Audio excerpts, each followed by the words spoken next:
Hi everyone, I'm Kasim, host of the Egbon podcast, where we talk to migrants, all children of migrants who are doing very well in their careers in the hopes to inspire the next generation of dreamers. Today we are doing it a bit differently. We are going into the artist's studio. Come with me.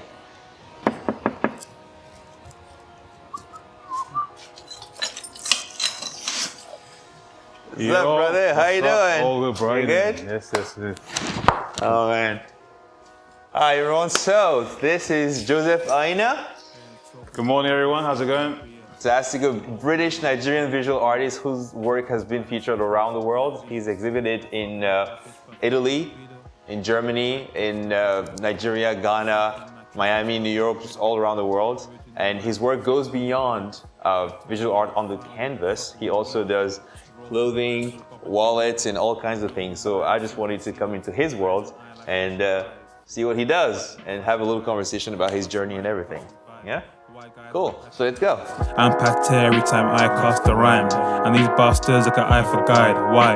Hi, Joseph. Well, thank you for having us and for welcoming us into your beautiful studio. So I just wanted the audience to get to know a bit more about yourself and your journey into the art and what you learned along the way. Where were you born? First of all, yeah. Thank you for having me on the podcast. Yes, it sounds like a really great experience to connect and share my journey.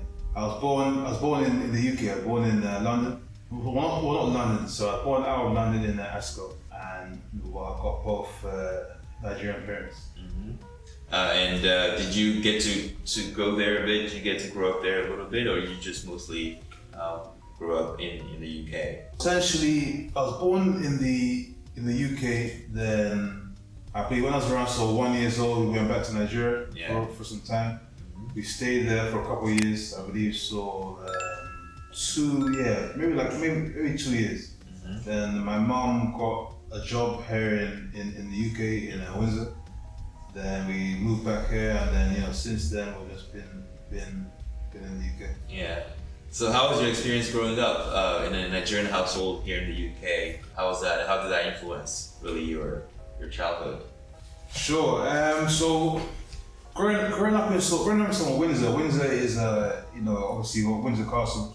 There's a lot of you got Windsor Castle. There's a lot of history there, and obviously tied to that history, it means that there's a majority sort of white population. For some time being there, I found it hard to navigate in the sense of how to define myself or figure out where I sort of fit in. Mm-hmm. From what I remember in my time in Nigeria, sort of being in primary school, there was never that issue of trying to sort of find a place to fit in. It was just, there was some sort of tension I felt within the space, or just not seeing like faces around me. Mm-hmm. And trying to understand what that sort of meant. And how did kind of the family home help support that a little bit, or what the influences at home that kind of helped you find your sense of self, your identity? Or was that just like a lifelong journey that you're still, I'm sure that you're still kind of discovering, but how was that? Was the home, because some people, especially some of our African parents, they really want you to hold on to that. So the house is full of African food and African art and African music. And how was that for you? Was that your experience a little bit? It was helped very much in the sense of having frequent visits back to Nigeria. Whilst growing up, my father was always based in Lagos. I saw all my grandparents and my other family members. My cousins, aunts, and uncles. So at least once a year, every Christmas, we'll go back and visit. That just gave me a sort of even that one small practice gave me some useful point of reference. It allowed me to understand where home was, even when it felt as if I didn't really feel at home where I was living. It felt nice to know that there was another place that was home. So. Oh, nice. And when did art come into play in your journey? When the art bug bite you?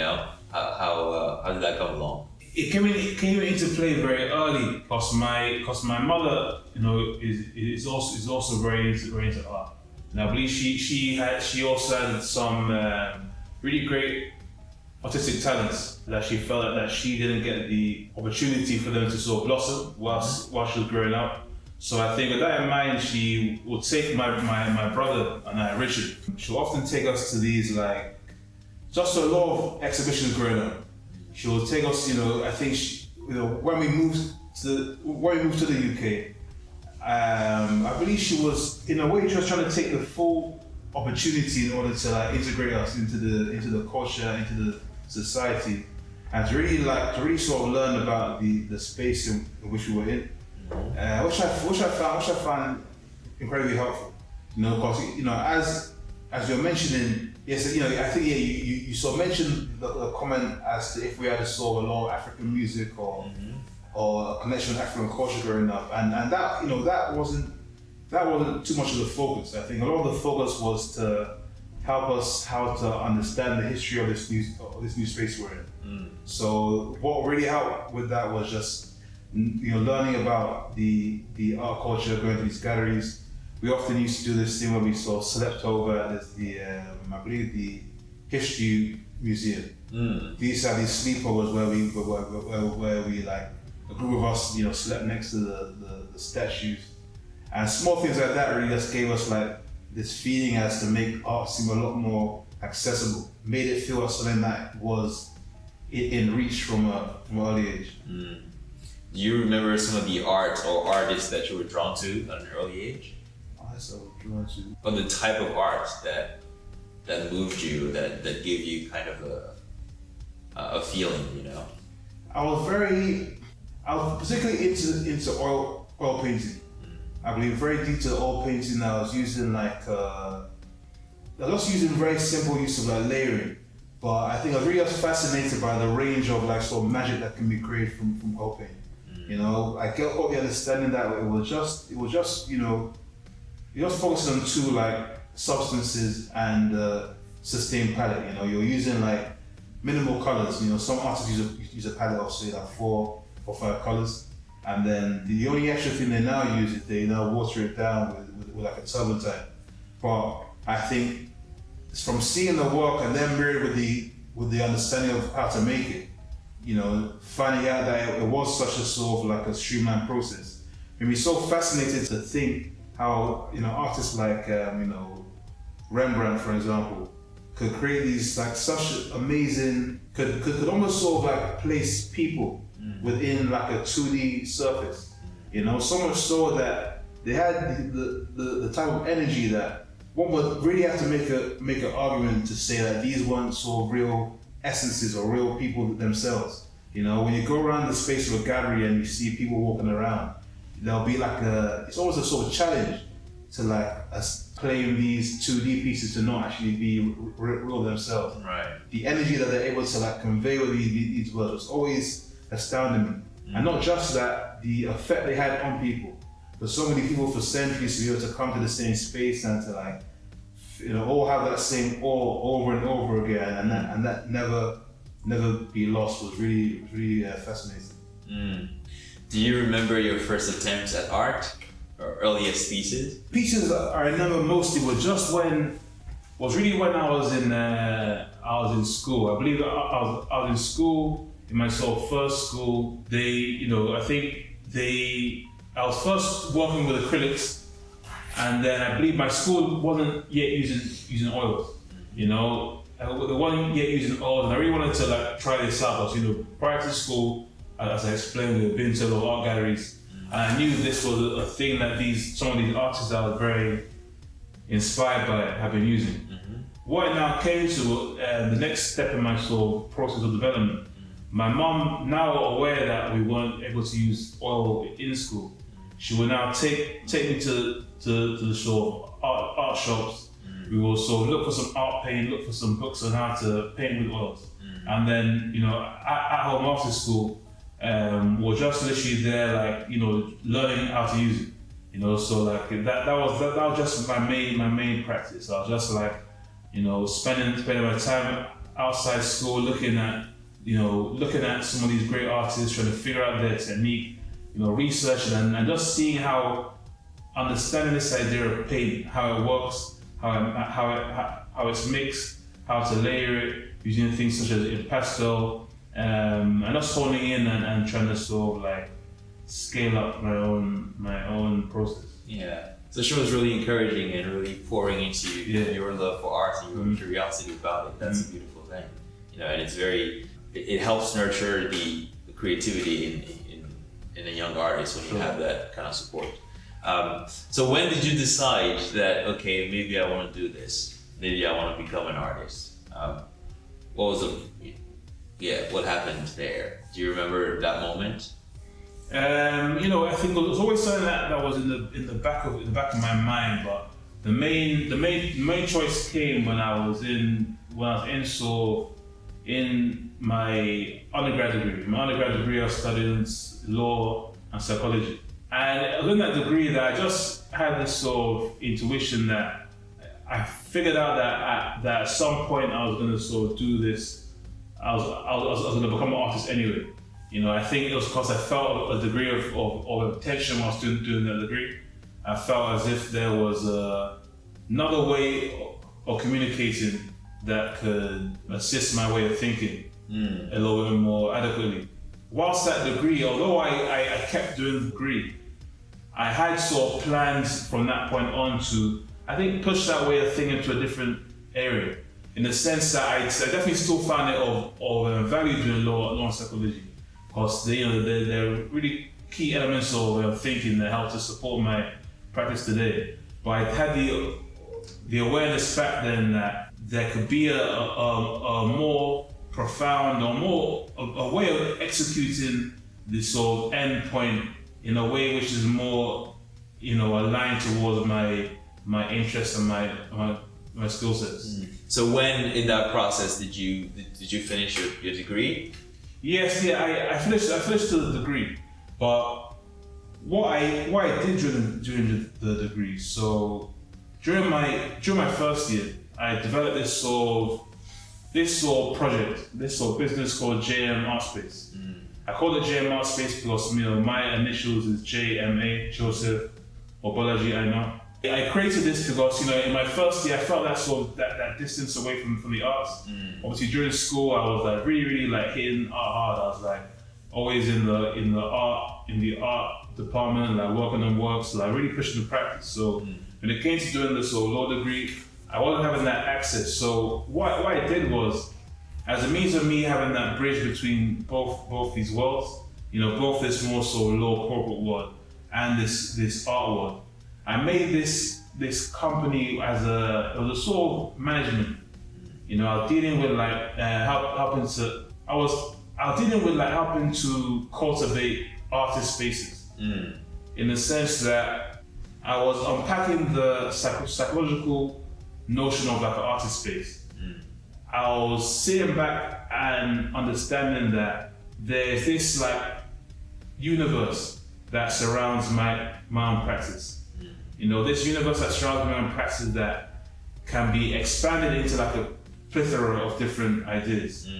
In the sense that, whilst I may be a painter, there are different means that all add towards this sort of journey to create these paintings.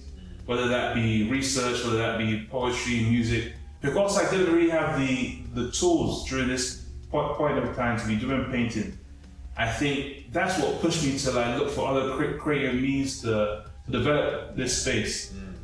So the ways which I was doing that, I made a sort of studio in my room, and I was just making a lot of music. Because I used to make poetry growing up, which I didn't mention. I used to make poetry growing up, so this felt like adequate time to, I looked at my environment and the space I was in, and I saw, okay, painting is impossible. What other creative means can I do in order to like keep pushing the ideas of my practice and to keep on just like, thinking creatively. Yeah. So, I got a sort of keyboard in my room, got all the equipment, got a mic, and all the logic, learning to make beats, I learned to sort of, produce, and I was just like making interesting sort of, poetry rap type verse with my in my room. Then from that notion, that notion from jumping from the artwork on into the music, the ideas of like a artist space, that sort of propelled, really sort of pushed the conceptualization of my space.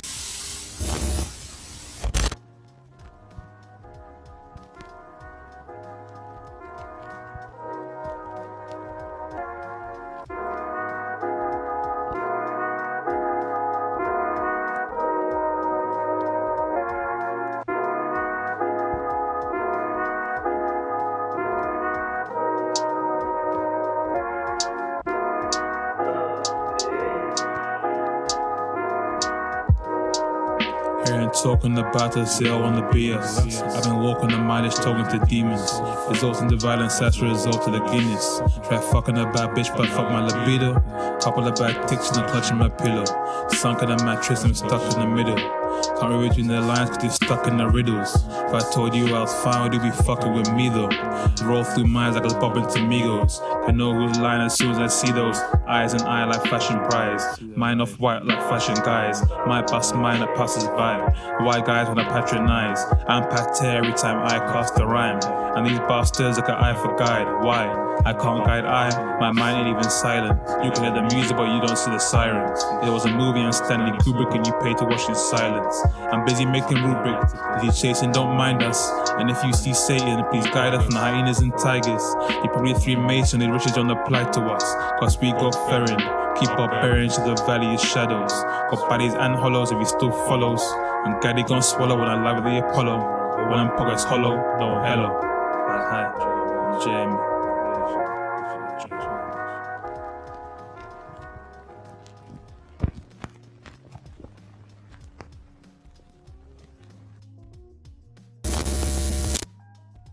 So this gym art space concept, so much so that I now understood that I had this like skill set or this ability to now bring other artists into this space, right, and to help them on this same process. And what I was really doing was that then, got involved with a number of artists within the sort of area, number of artists who were also students. Invited to my studio, to my sort of dorm room, I was just working with them, making tracks. A lot of them weren't even released, but this process of now taking an idea from one's mind and then externalizing it, it just now sort of actualized something that was only understood like singly to now understood on a external level. Right. You then created this sort of external entity that you can now almost see within this space, and you could structure it like a sculpture. Almost like when a sort of writer makes a character, and then that character is now written down, and the rest of the team can now input. Right. That is no longer yours. You've now put it out to the universe, and you now have to be very sort of polite to them. You have to sort of be careful about it's sensitive to it. Exactly. But so you were creating these artist spaces and inviting different students and artists to kind of collaborate, and that kind of gave you this sense of, okay, I can do this and I can create from my mind and make it actually a reality. So then when was the actual jump into art after that? Sure, then after that, it just came after I finished the degree, that for like 4 years. Then I tried to sort of work in a company a bit after I graduated within London, and then it was just the process was becoming quite tiring. It was becoming quite exhausting, and I experienced a bit more sort of tension from it. And I just had a thought to myself, first of all, that I started the thing anyway because I wanted to like connect to my practice. So I thought it was make the much more logical choice to actually take the time to develop my own practice and actually work on my own art.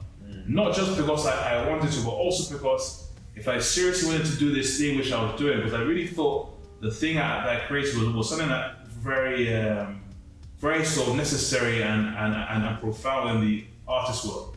But I felt in order to do it well, owed it to both myself and to the artist community to like really hone down on my own practice.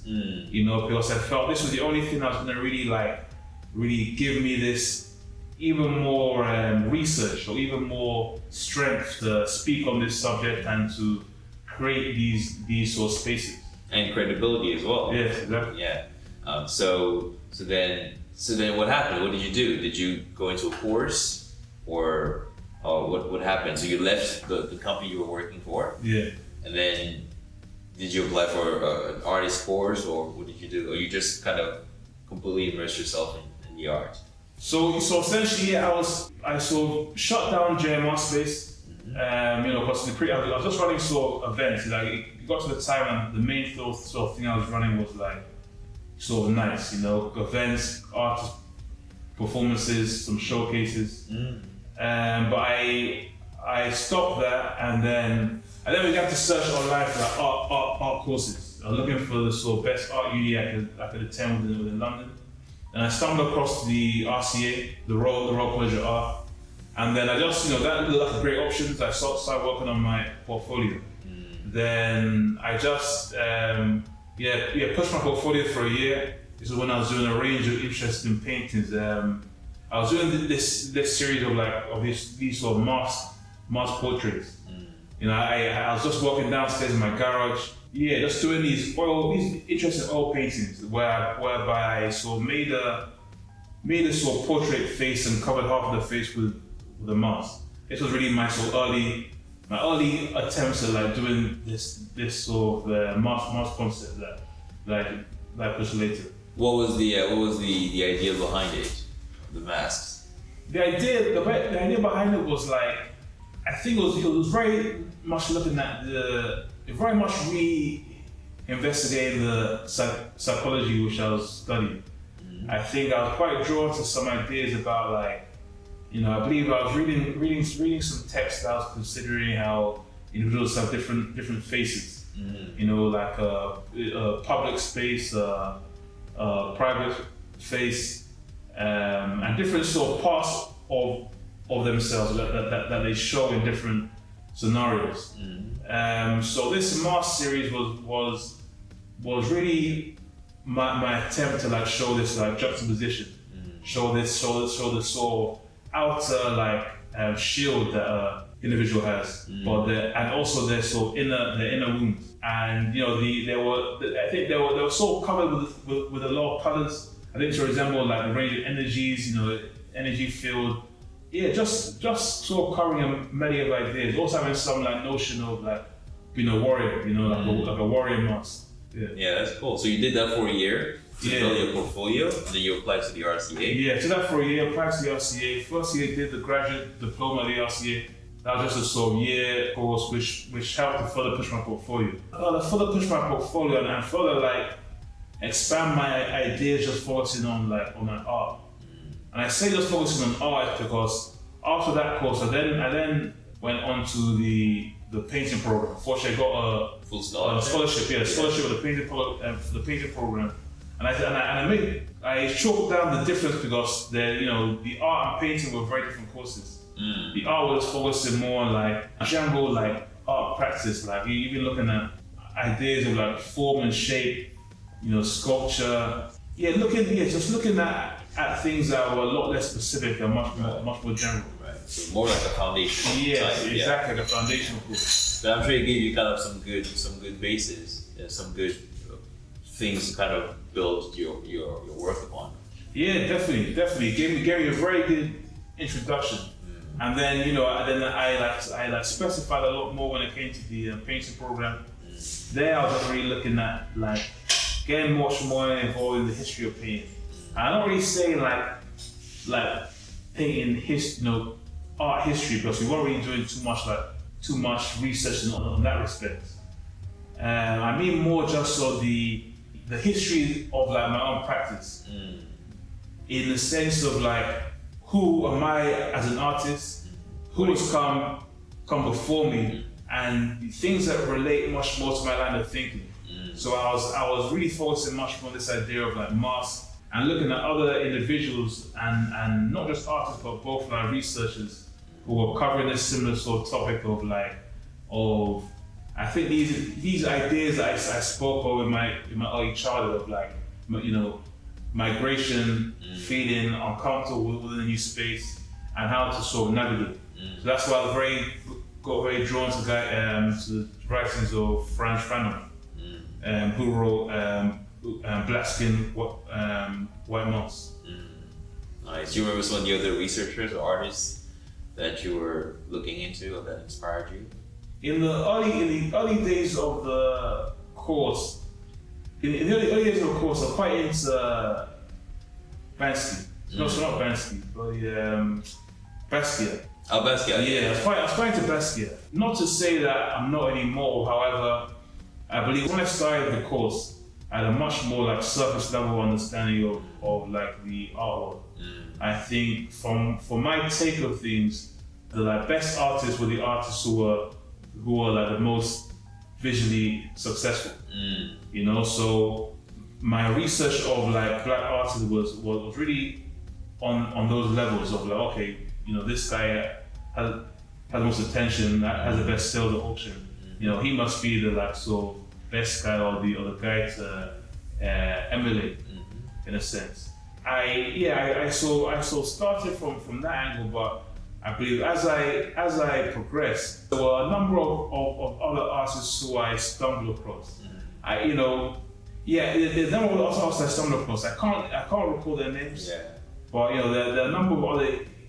But it's a normal process though. Same thing goes for actors and writers or whatever. You know, you go into it at first, and it's the ones that everyone knows. You know, Denzel Washington or Viola Davis or you know Morgan Freeman. You know, if you're thinking about black artists or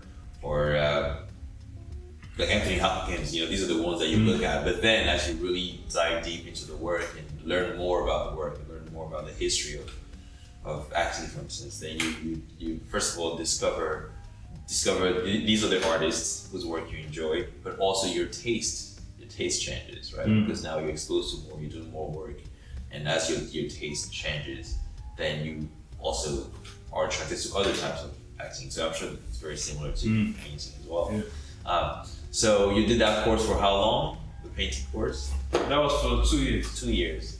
And what would you say was the most important thing that you learned through that course?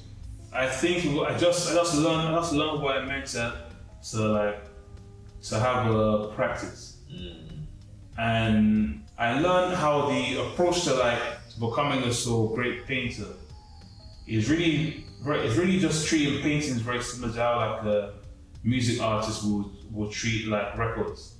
You know, because back when I was making music, the best way to go was just to like, you know, have like hundreds of beats and keep making tracks over and over.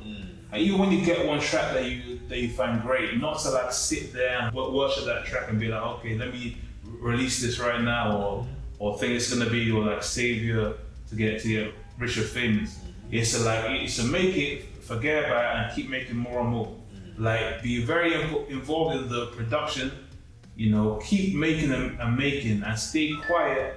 You know, to produce your language, your sound, your style, and then critique it and move things around, so you can like so you can then have an output. Yeah. So just keep doing the work and learn as you do the work. Yes. Yeah. Yes. So you were able to see similarities between your music and your painting.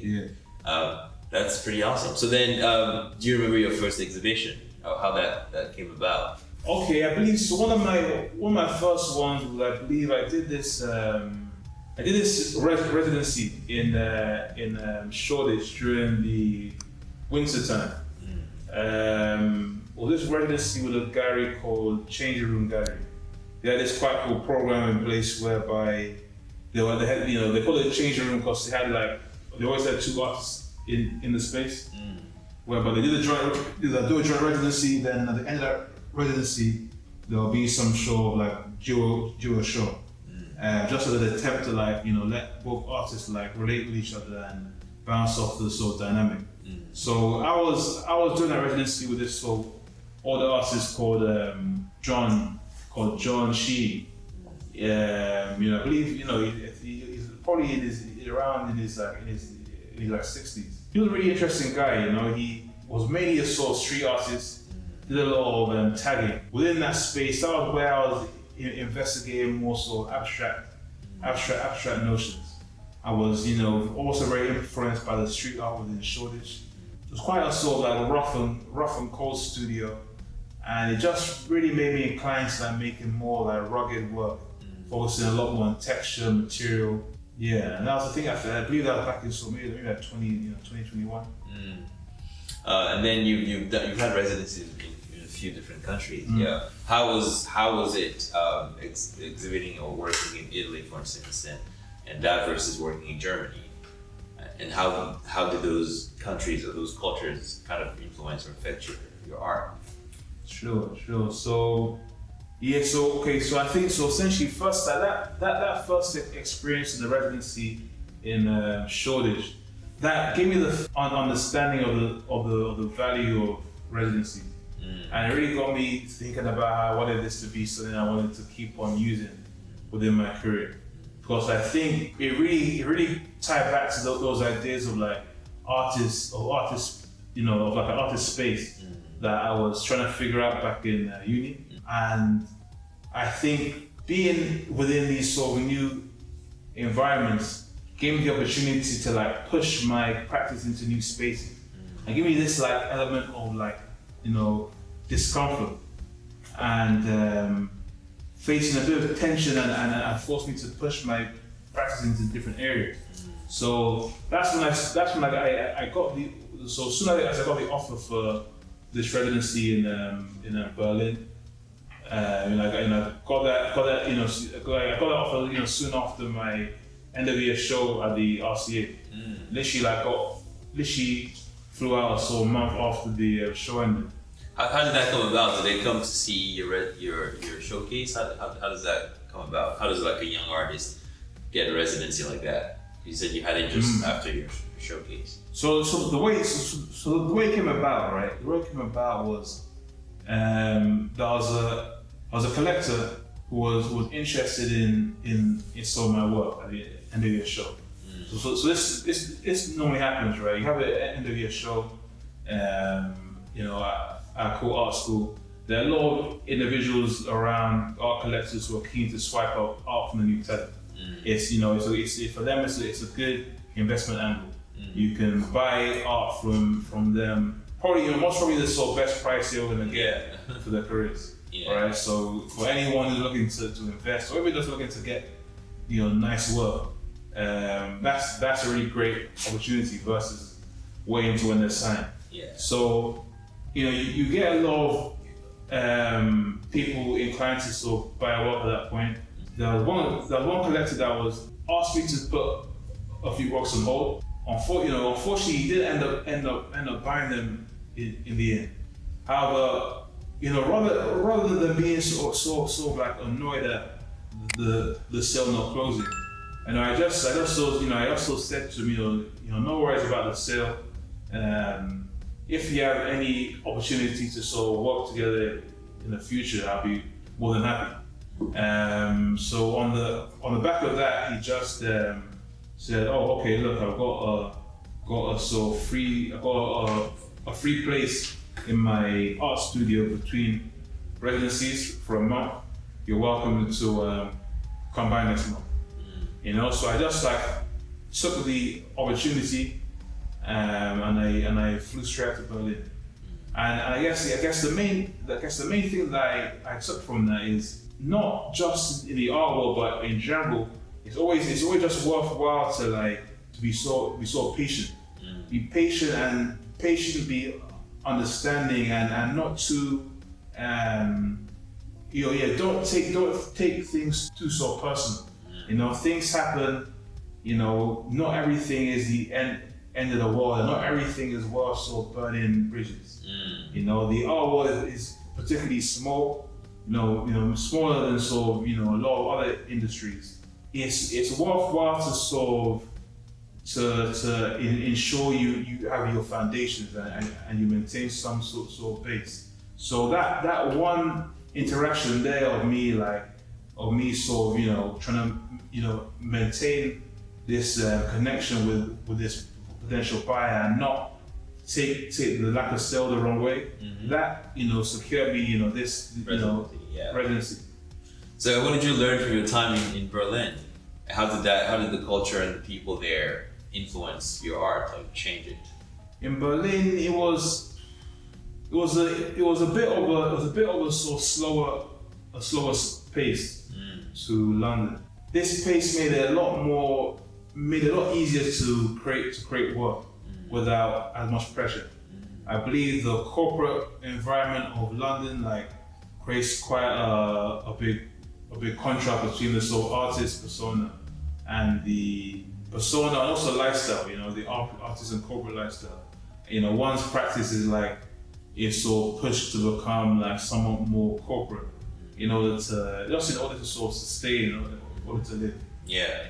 I think the cost of living in Berlin is fairly slightly less, and the cost of products is slightly less. And because they don't seem quite as the people there don't seem quite as business oriented as those in London.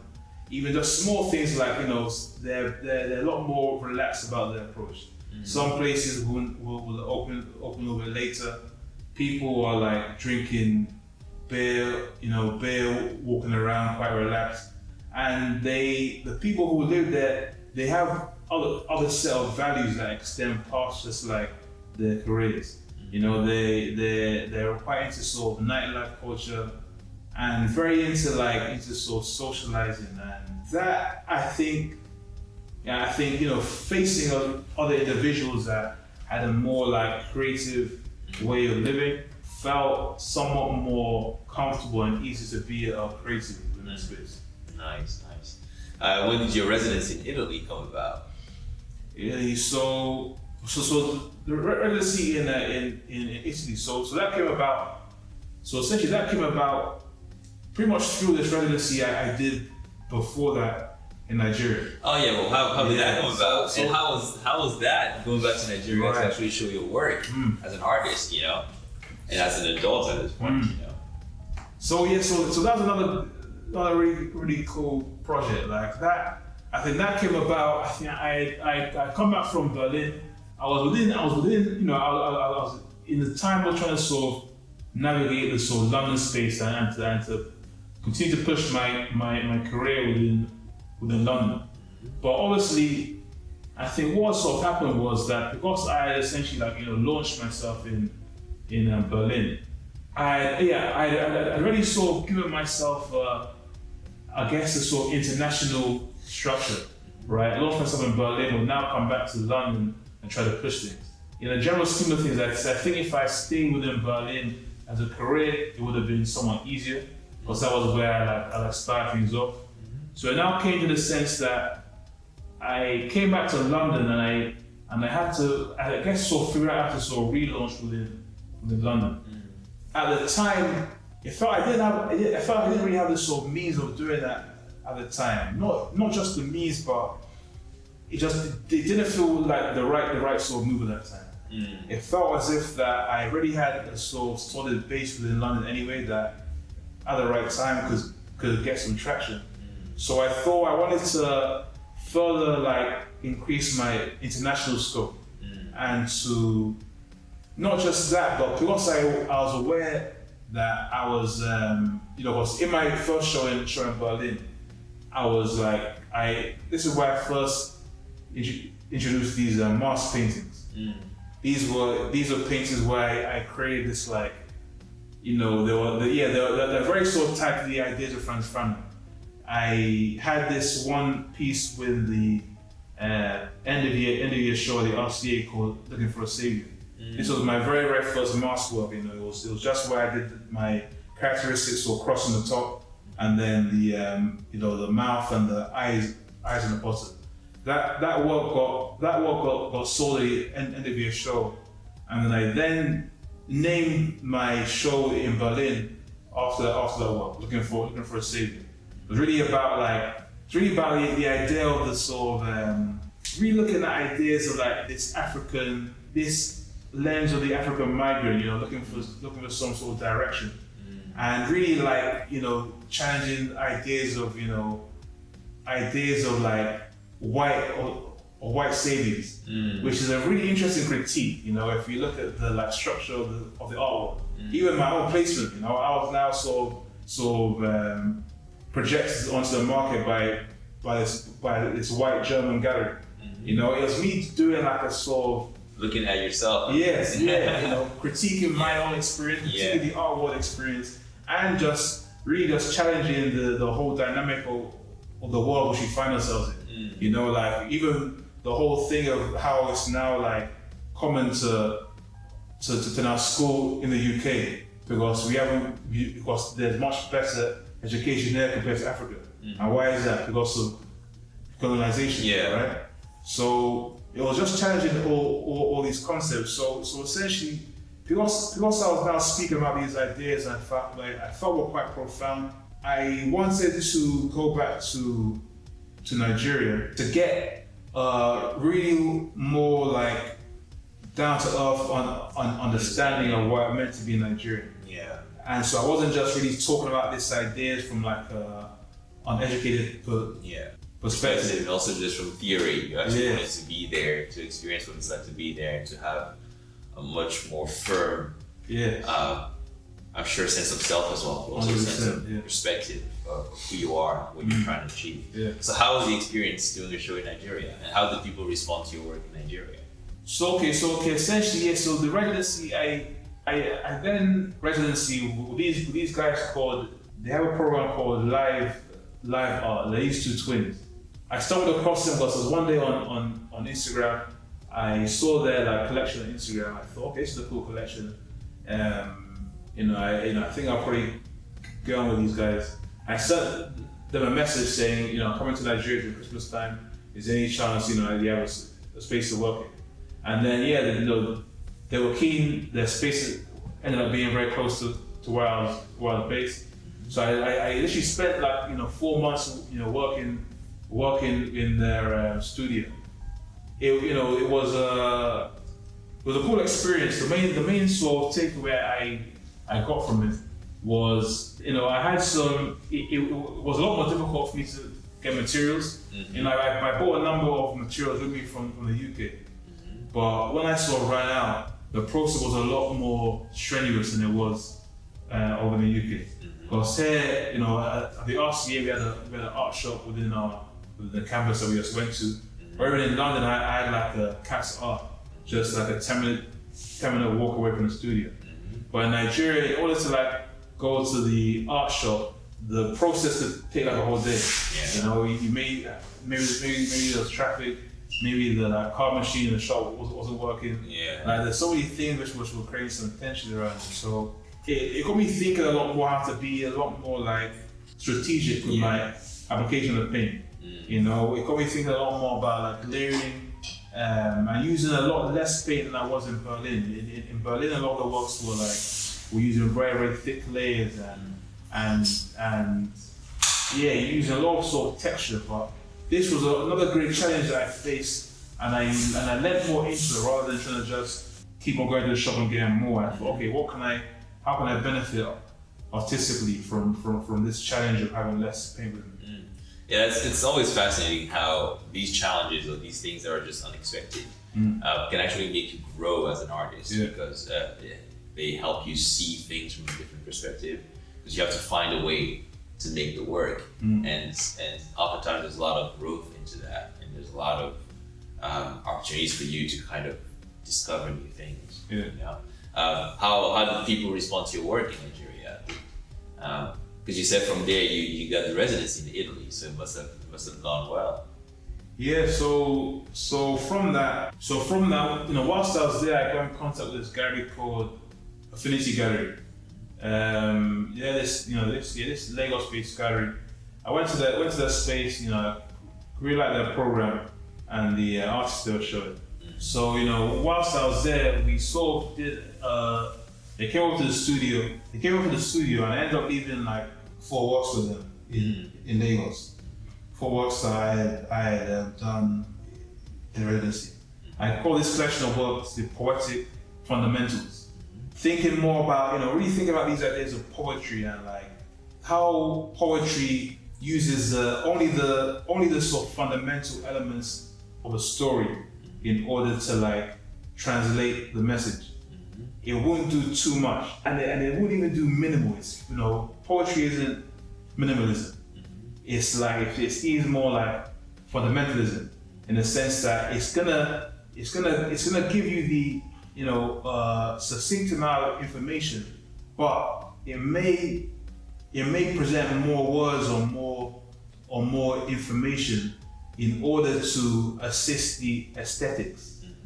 So rather than it being scarcity being the main function, like how like a minimalist painting will use scarcity, maybe you're doing one dot or one dot on one line. It's a mixture of that, but also a mixture of, okay, how can one also push it to formulate the aesthetics and to further, seduce the viewer and to make this visual language even more mesmerizing. Yeah. So this series was really looking at those concepts. I was using the paint in a reduced manner, but then seeing where else I could find new angles of exploration. So the works I made there were a lot lighter and a lot more concise than what I'd done before. But they were almost a sort of skeleton. They had the sort of bone structure of my previous works, and gave me a real understanding of the key fundamental core principles of my practice that gave it its sort of strength. And we showed those works in a group show in Lagos with a few other artists. And the show went really well, actually. The show was really well received. The way Italy came through from that, there was one collector. There was one collector which really liked the works. From seeing the work, she was very keen to invite me to a residency in Italy. She had this house in Italy whereby she often has artists come and visit and sort of use it for a month. So she invited me over, and I literally just spent a sort of month there creating this really nice collection of works. Yeah, so that's amazing, and you've gotten to travel around the world to do your work, and I'm sure there's a lot more coming as well. But I wanted to talk more about your work now. So how would you define your work? Because it's grown over time, so how would you define it, and how do you bring in your own experience, your own journey as an individual from Nigeria here? How do you see that in your work? We have some of your work here, and you're welcome to talk about that as well. That was kind of interesting about it, your process and the way you would kind of define your work. Right now, my focus right now has been on sort of landscape poetry. So I think it's similar to this poetic fundamentals concept, but I've been really drawn to landscape recently. Drawn to,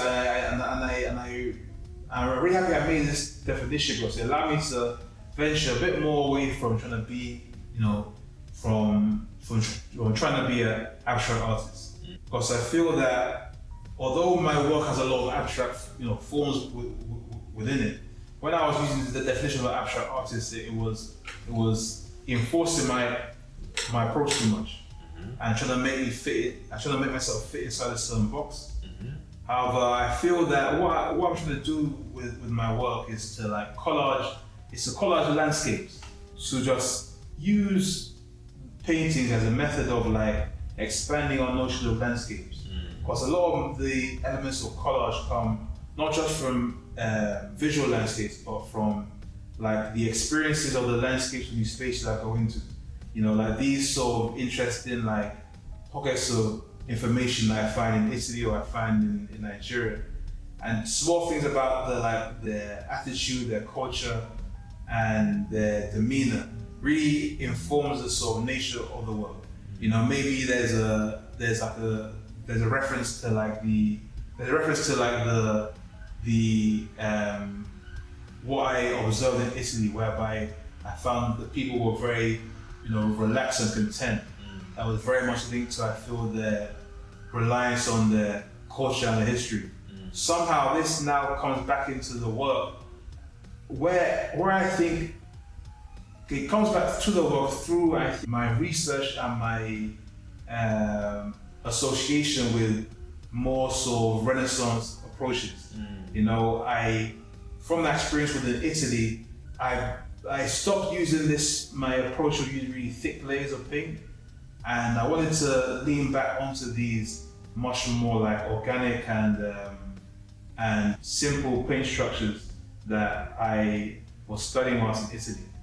Just because I felt this idea of layering resonated a lot more with my way of thinking, and it made it a lot easier to like expand, going from very, very thin substance to the thicker substance. It also really helped on the economical standpoint. I think I began to be very drawn to the idea of like making a great work with less and less, and to squeeze my practice down into like look furthermore into this like core fundamentals and the very things that were really necessary in order to to push my practice. Before I've even arranged the colors, but I felt in order to improve as an artist, I have to make a sacrifice. I feel to improve the practice, there needs to be something that one takes away, and something that one isn't doing. That's been many things one isn't doing in order to really do something, rather than doing everything. Right. Yeah. So that's why these new works have been a lot more drawn to these like reds. Trying to get really tied down within the niche. What do you have you named these words yet? And so these inspired from your time in Italy? These are not directly inspired from my time in Italy, but every work that I've made since my time in Italy has been highly influenced by that experience. Yeah, that's wonderful. It's you're really drawn to the colors, and for me, I kind of think of. I mean, it's different for everyone, but this kind of makes me think of like hell a little bit, and the idea of chaos, but there's beauty in it, and it's kind of serene as well, even though it's so red and so kind of dangerous at the same time. But it's I can feel both energies, in that piece. But then you do all kinds of things. You don't just paint. So you paint. You do a bit of work on clothing. You do work on walls. Like, where is that coming from? Where does that come from? Because it seems like you just never want to be restricted to one thing. It comes very much from this aptitude to hustle. So like, I feel there's also some great art form in like understanding one's skill sets, understanding oneself, and to see how one can just live from them. Like the art of business is also something that's very fascinating. I think it's often it's often not given a huge amount of appreciation in the art world, and I understand why, right? Because obviously being great at business doesn't necessarily make you great at art. But for me, there's something really like profound about tapping into your gifts and to create that like audience, that audience link to it. I feel this is helpful in the sense that it creates a form of also accessibility. You have to now like, tweak your ideas, your concepts, so in a way that can ensure your work can reach different people. And for me alone, there's something quite amazing about that, because whilst I love painting and painting is great, a lot of the spaces that paintings are put into are made to not be accessible. I say that in the sense that in order to try and convince someone to pay a lot of money for a work, they have to use particular jargon and language and put their work in particular spaces that are going to sort of not be approachable for a large amount of society. And because my practice and because my work is speaking about these ideas of sort of blackness and ideas of like, being in white spaces, and the ideas of almost coming up and struggling, there's some element of this hustle that I've always been sort of drawn to. Like, firstly, what other angles are there to sort of live from, and what other angles are there to like connect with others, inspire others, and to give them this ambition and this hustle that is this psychology that's possible to come to the Western world and to like make something for oneself from the ground up. This creativity in the bootleg concept, always loved the like bootleg business, you know, like with this brand I've done, it all came from like, you know, getting a heat press at home, getting blanks, printing out the blanks in online, and then pressing things at home. Like figuring out how I can get £100, make it to 1,000, make it to 10,000, and keep on like pushing it up. Yeah, that's fantastic. So what are your goals now? What are your goals out with your art, and you know, what would you like to achieve next? In terms of, is there a place that you want to have a residency in? Is there something particular that you want to work on, or the type of medium that you want to dive into?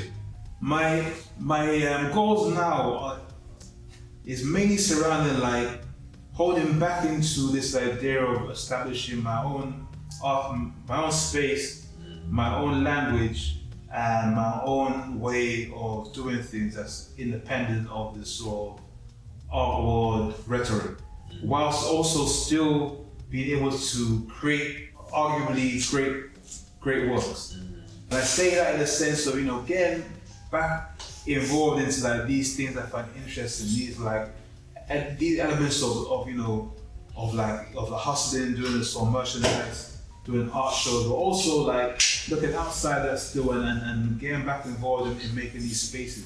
Maybe even, you know, creating my own residencies, going to more residencies, and just keeping things moving on my own terms, rather than sort of waiting around for the opportunities to present themselves. Yes, to create for yourself. 100%. Yeah, of course. Preaching to the choir here.